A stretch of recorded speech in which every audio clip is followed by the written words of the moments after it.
সংগ্রামী সাথী বন্ধুগণ, সমাবেশের পর্যায়ে বক্তব্য রাখবেন বাংলাদেশ খেলাফত মজলিসের কেন্দ্রীয় নির্বাহী সদস্য ফুলপুর আসনের মনোনীত প্রার্থী মুফতি মোহাম্মদুল্লাহ।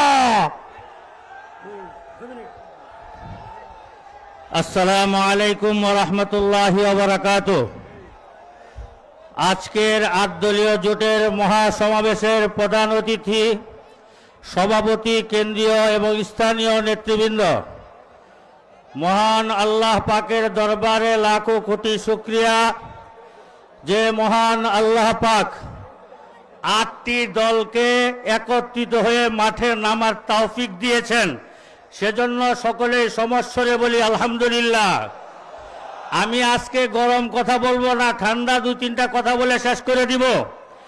একজন কবির একটা ছোট্ট কবিতা, ইদা কানাল গুরাবু দলিলা কওমিন, ইদা কানাল গুরাবু দলিলা কওমিন সায়াহদিহিম ইলা তরিকিল হালিকিন। কোনো কালো কাক যদি কোনো গোত্রের নেতা হয় তাহলে ওই গোত্রের ধ্বংস অনিবার্য। আমরা গত 15-16 বছর দেখেছিলাম আমাদের বাংলাদেশের নেত্রী হয়েছিল ডাইনি বুড়ি, আমাদের বাংলাদেশের নেতা হয়েছিল কাউয়া কাদির। এই কাউয়া কাদির ডাইনি বুড়িরা আমাদের দেশকে ধ্বংস করে দিয়েছে। এই দেশকে নতুন করে সাজাতে হলে আবার সেই 53 বছর পিছন থেকে শুরু করতে হবে। আজকে যারা ৮ দলের বিরুদ্ধে কথা বলে আমি তাদেরকে বলবো, যদি তোমাদের অন্তরের মধ্যে দেশত্ববোধ থাকে, দেশপ্রেম থাকে, এই জমিনের সাথে তোমার নাবির কোনো সম্পর্ক থাকে, তাহলে ৮ দল একত্রিত হয়েছে এই দেশের মানবতা রক্ষার জন্য, গরিবের হক আদায়ের জন্য, ইসলামকে প্রতিষ্ঠা করার জন্য। আজকে যারা ৮ দলের বিরুদ্ধে কথা বলবে বুঝতে হবে এরা এই দেশপ্রেমিক নয়, এরা হাসিনার মতো দেশের শত্রু।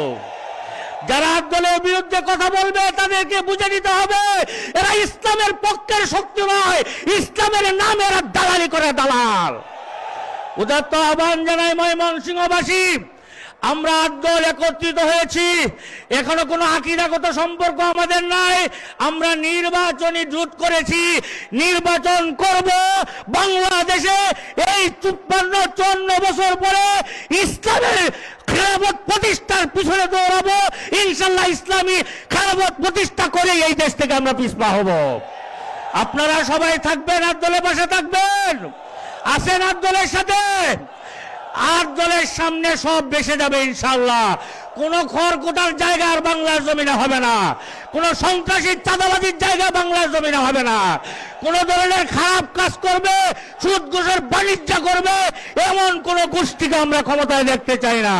নাসরুম মিনাল্লাহ ওয়া ফাতহুন করিব ওয়া বাশশিরিল মুমিনিন। আসসালামু আলাইকুম ওয়া রাহমাতুল্লাহি ওয়া বারাকাতুহু।